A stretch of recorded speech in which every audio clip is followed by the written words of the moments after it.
여러분 안녕하십니까? 오늘은 우리가 2장을 다 마쳤는데 2장을 마친 것을 간단하게 요약을 해드릴까 합니다.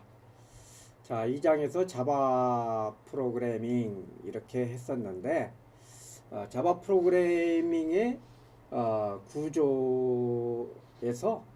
자바 프로그램에서 구조에서 우리가 클래스를 갖다가 했습니다. 클래스는 우리가 이렇게 한 것 같이 public 클래스 이렇게 하고 클래스 이름을 반드시 대문자로 이렇게 해야 된다고 그랬죠. 요거 잊어먹으면 안 됩니다. 그 다음에 이렇게 블록으로 중괄호로 이렇게 하고 여기에서 들어가는 것들이 두 가지 종류가 있다고 그랬어요. 하나는 우리가 필드라고 해가지고 변수들 들어가는 것이 있고 하나는 메서드라고 해가지고서 이렇게 두 가지가 들어간다고 그랬어요. 그런데 이 클래스 이름은 반드시 파일 이름하고 같다고 그랬어요. 어떻게 가되냐면 hello.java가 된다고 그랬었습니다. 그 다음에 이 필드는 있어도 되고 없어도 되고 0개 이상이어야 되고 메서드도 역시 0개 이상이어야 돼요. 클래스를 아무것도 안 하고 이 안에다가 필드도 없고 메서드도 없고 하나의 클래스는 마찬가지예요. 근데 실행이 되려면 반드시 메서드는 하나가 있어야 된다고 했어요. 그 메서드가 메인 메서드다. 이런 것을 여러분들이 반드시 알아둬요. 그래서 메인 메서드는 public static void main string array args 이런 식으로 해가지고서 나오는. 그래서 이것을 여러분들이 반드시 알고 계셔야 된다는 거죠. 그래서 여기에서 말했던 string array argus가 바로 요거가 되겠습니다. 그래서 우리가 또 여러분들이 주의해야 될 것이 뭐가 있냐면은 이 메서드들은 반드시 가로가 있다고 그랬어요. 가로. 그래서 가로가 있는 것은 메서드다고 이것을 갖다가 반드시 인지를 하라고 이게 제가 여러 번 강조를 갖다가 했죠. 그래서 여러분들이 꼭 좀 인지를 하여 주시기를 바라고요. 다음에 자바 프로그램 구조에서 이제 식별자. 이 식별자라는 것은 뭐였냐면은 식별자라는 것은 우리가 어떤 객체를 갖다가 만들었을 때 어떤 물건을 만들잖아요. 이렇게 물건을 만들면은 이렇게 똑같은 모양이더라도 우리가 시리얼 넘버라고 해가지고서 이렇게 붙이잖아요. 시리얼 넘버. 이 시리얼 넘버는 도대체 똑같은 테레비면 테레비, 휴대폰이면 휴대폰이면 이게 진짜로 우리 공장에서 만든 것인가 이 식별하기 위해 가지고서 우리가 시리얼 넘버를 붙인다는 거죠. 자바에서도 역시 마찬가지입니다. 자바에서도 어떤 거 클래스를 하나 만들면은 이것을 구분하기 위해 가지고 이것에 대한 구분하는 이름을 붙이는데 이것을 뭐라고 그러냐면은 식별자라 이렇게 얘기를 한다고 그랬죠. 식별자를 우리가 아이덴티파이어, 우리가 그 주민등록카드를 갖다가 아이디라고 그러잖아요. 이 아이디나 마찬가지인 것이 바로 식별자의 역할을 하는 것이 되겠습니다. 근데 식별자를 어떻게 붙이느냐 여기 나왔어요. 식별자는 이런 특수문자 같은 거로 시작하면 안 된다 이거죠. 그래서 일반적인 알파베트 이걸로 시작하는 것이 제일 좋습니다. 물론 한글도 된다고 했지만은 한글을 쓰는 것은 나중에 외국인들하고 프로그램 언어에서 문제가 되기 때문에 안 쓰는 것이 좋죠. 특히 이 키워드 50개가 돼 있다고 그랬죠. 이 50개는 어떻게 합니까? 반드시 식별자로서 사용할 수 없는 거죠. 이미 선점이 되어 있는 거죠. 뭐 예를 들어 가지고서 누가 이름을 대한민국이라고 줬다. 그럼 대한민국하고 그 사람 이름하고 헷갈릴 수가 있잖아요. 대한민국이라고 하면 안 되죠. 그냥 아메리카 이렇게 쓰면 안 되겠죠. 예.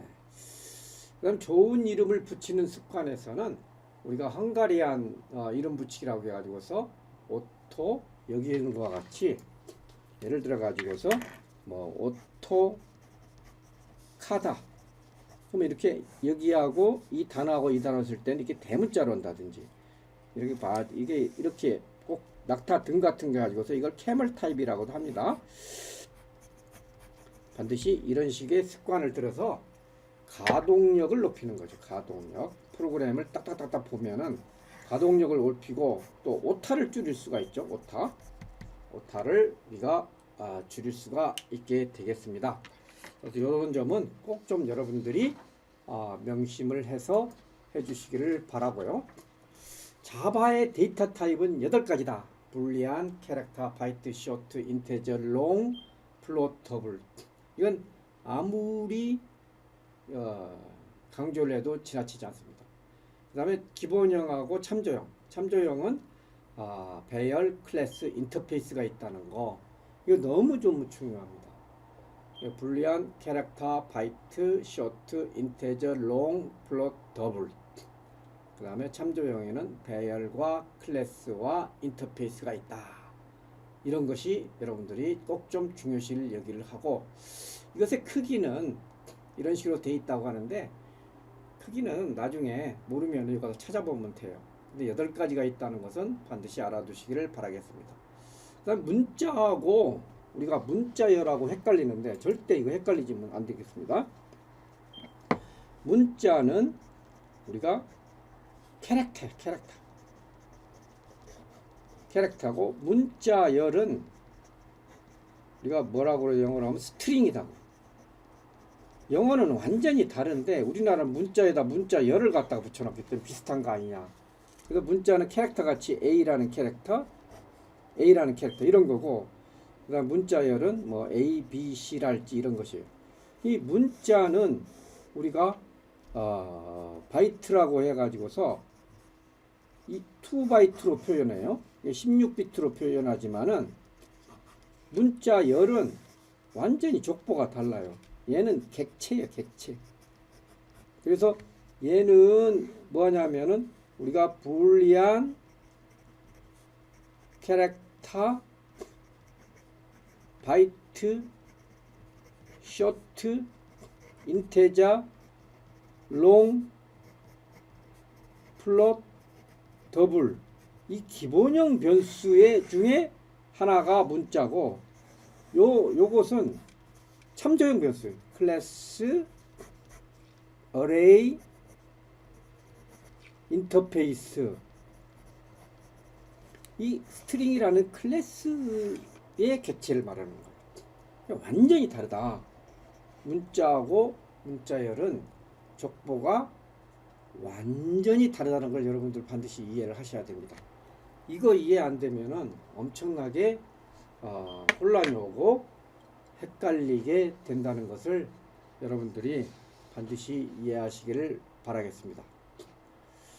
자, 그 다음에 또 이제 문자 변수 선언에서 반드시 자바를 했을 때에는 변수를 선언하고 그 앞에다가 변수 타입을 갖다 설정해 줘야 된다.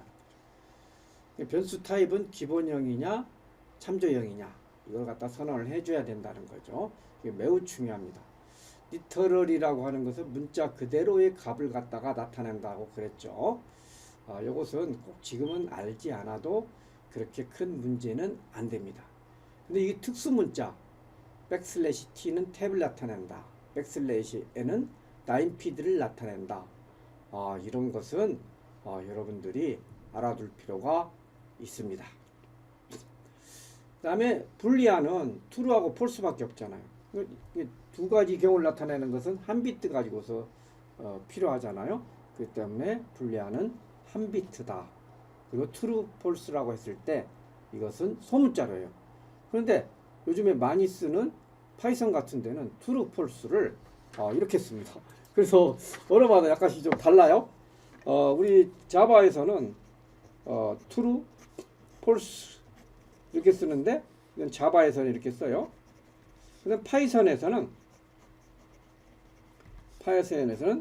true, false 이렇게 써요. true, false 이렇게 씁니다.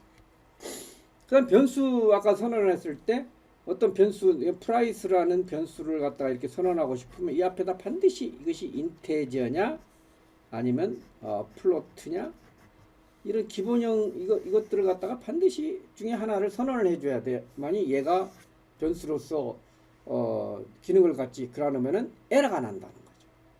이것은 여러분들이 꼭 좀 이해를 갖다가 해주셔야 될 분야가 되겠습니다.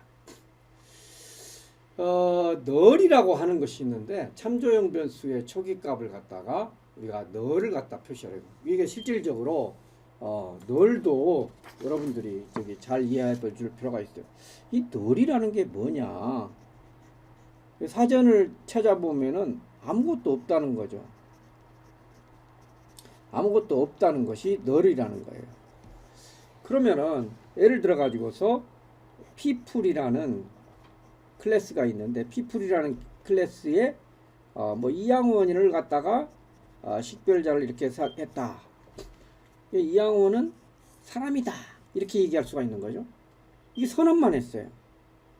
선언만 했고 여기 그 이양원이라는 어떤 이양원을 가리키는 객체가 만약에 있다면은 이것을 요 이름이 가리킬 건데 이 객체의 상태가 어떤 상태인지를 모른다는 거죠. 그러면 이걸 갖다 어떻게 해야 되느냐? 이거 선언을 할 때 이렇게 선언할 수가 있는 거죠. 자, 이양원은 널이다. 이렇게 선언을 할 수가 있다는 거죠. 이양원은 널이다. 그러면 널은 어떤 상태냐? 널은 이 객체가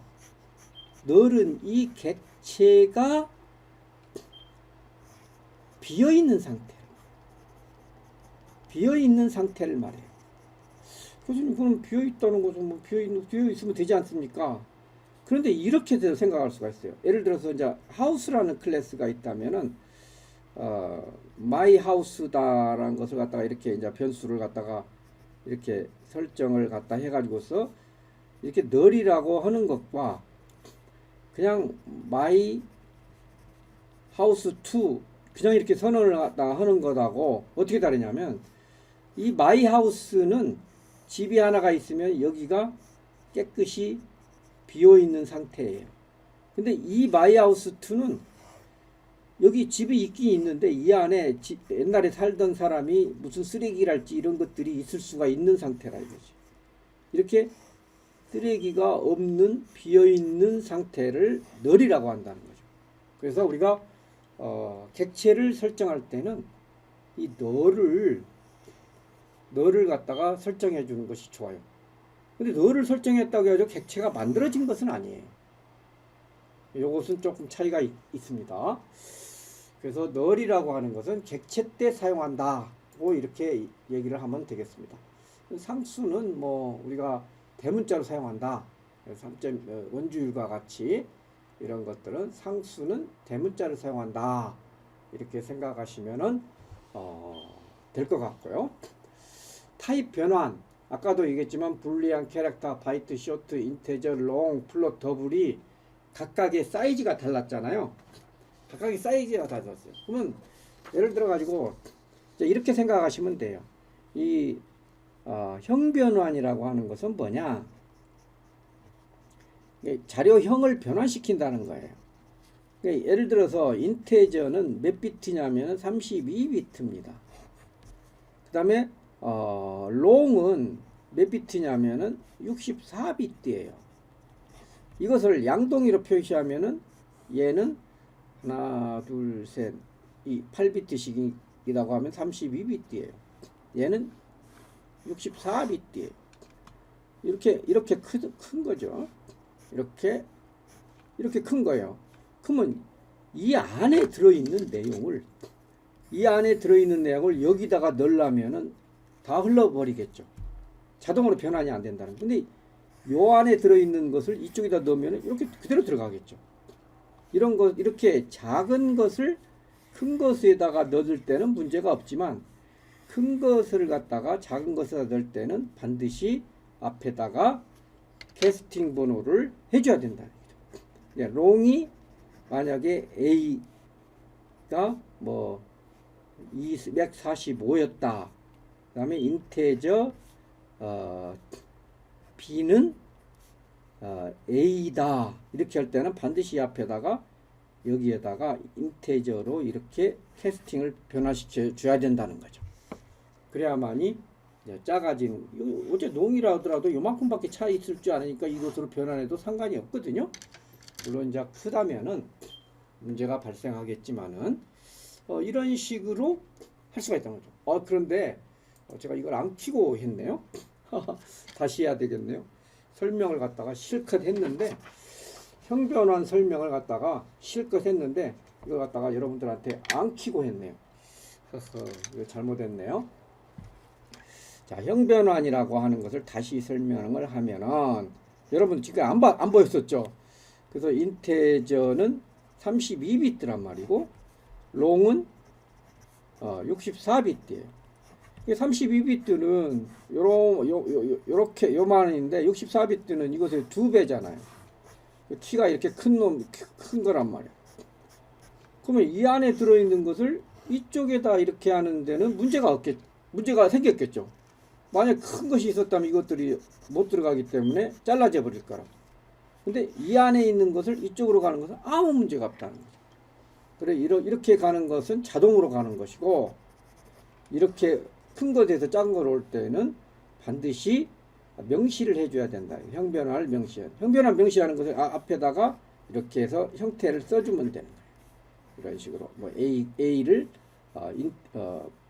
롱의 A를 인테저로 변환하라. 이런 식으로 써주는 거죠.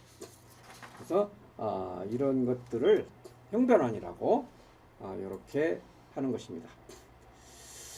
강제로 변환시키고 자동으로. 그다음에 우리가 자바에서 키를 입력하는 걸 갖다가 좀 배웠죠. 스캐너라는 클래스를 이용해 가지고서 입력하는 것을 배웠는데 이걸 잘 써야 돼요. 스캐너. 스캐너 쓰는 방법은 앞으로도 우리가 계속해서 나올 것입니다. 그래서 스캐너 쓰는 방법은 여러분들이 잘 알아두셔야 됩니다. 그래서 이거 스캐너는 여기에 보면은 메서드들이 있는데 넥스트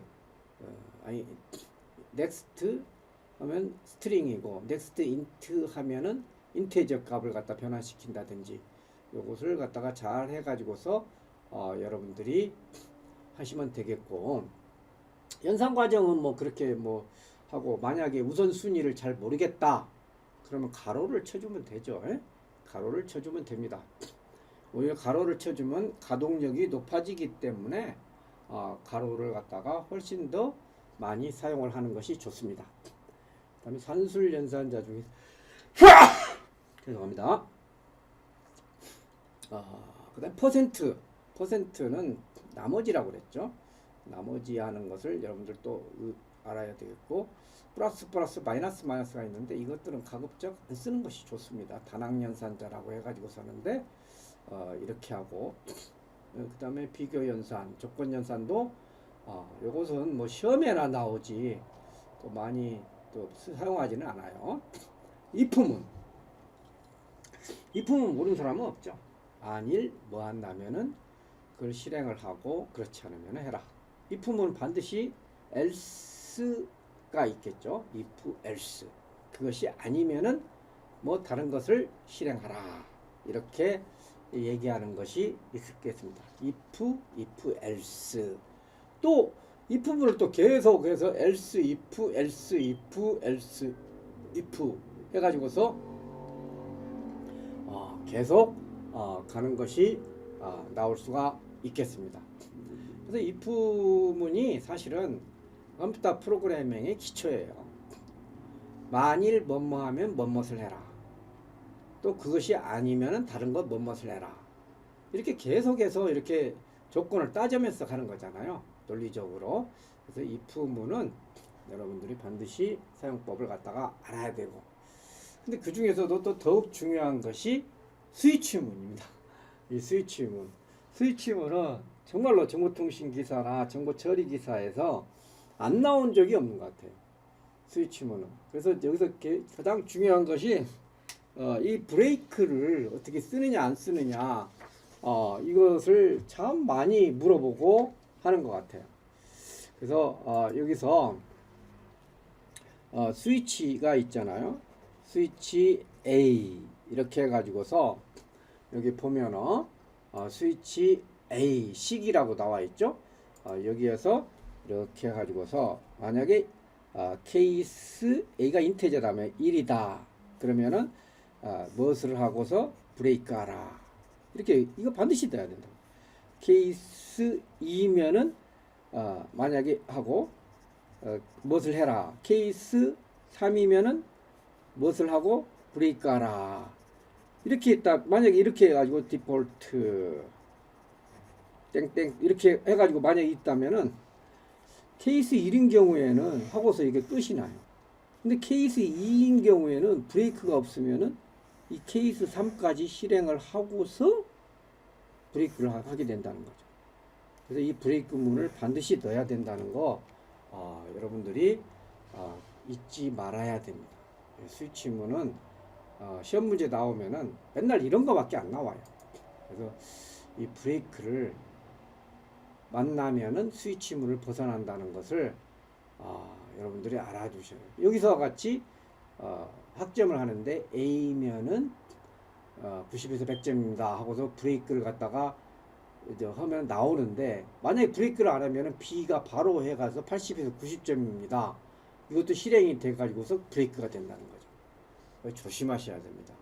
아주 조심해야 됩니다. 이것 때문에 망한 사람들이 한둘이 아닙니다. 케이스문에 가는 건 스위치 케이스가 1, 2 또는 뭐 이거 문자도 돼요. 케이스문의 그 값에서는 숫자나 문자, 그다음 문자열 리터럴 이런 것들이 가능합니다. 근데 가능 아니면 숫자하고 문자만 쓰도록 하십시오. 케이스문의 값으로서. 그래서 너무나 많이 이런 것을 갖다가 케이스문 값을 갖다 하면은 자기 자신도 헷갈릴 수가 있어요. 그래서 조심하셔야 돼요. 그래서 이 케이스문은 문자 정수, 문자열 리터럴만 허용한다고 그러는데 문자하고 숫자 요것만 여러분들은 가지고서 프로그램을 주로 하셔야 될 것 같습니다. 자, 이렇게 해가지고서 우리가 2장에서 배웠던 것을 갖다가 보는데 다음 시간에는 2장의 그 문제들을 좀 더 조직적으로 좀 한번 풀어볼 거예요. 근데 그 문제들을 내가 풀어줄 것인데 설사 여러분들은 객체지향 프로그램을 지금 처음 하잖아요. 그 때문에 이게 배웠다고 해가지고서 막상 문제를 풀려고 하면은 어디서부터 시작해야 좋을지 모르는 경우가 태반이거든요. 그래서 2장에서는 독창적으로 한다기보다도 따라하면서 습관화 시키는 것이 굉장히 필요하다. 저는 이렇게 봅니다. 그래서 따라하다 보면은 이게 습관이 되면은 독창적으로 할 수 있는 능력이 생깁니다. 그래서 2장에서 푸는 문제들은 정말 반복적으로 여러분들이 따라하면서 연습을 해 주시기를 바라고 여기에서 배웠던 건 별거 없어요. 그 앞에서 부분은 이클립스에서 거의 도와주고 if else, if 그 다음에 스위치하고 케이스문 케이스에 들어가는 것들은 문자나 숫자 그 다음에 문자열 리터럴이라고 그랬는데 문자하고 숫자만 사용해 가지고 하겠다 이런 생각을 가지고 있으면은 거의 틀림이 없을 것입니다. 자, 오늘은 2장을 리뷰하는 것으로서 이번 주 수업을 마치도록 하겠습니다. 수고하셨습니다.